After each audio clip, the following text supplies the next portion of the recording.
तेरी इश्क में अगर बेवफाई ना होती तो इस जमाने में मेरे हर तरफ रुसवाई ना होती। ना करती तेरे हवाले दिल तो तन्हाई में ना तड़पते हम।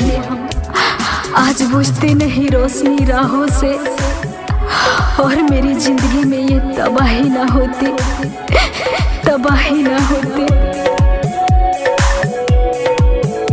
This song mixed by Sangeeta Studio, Musehri Bazaar।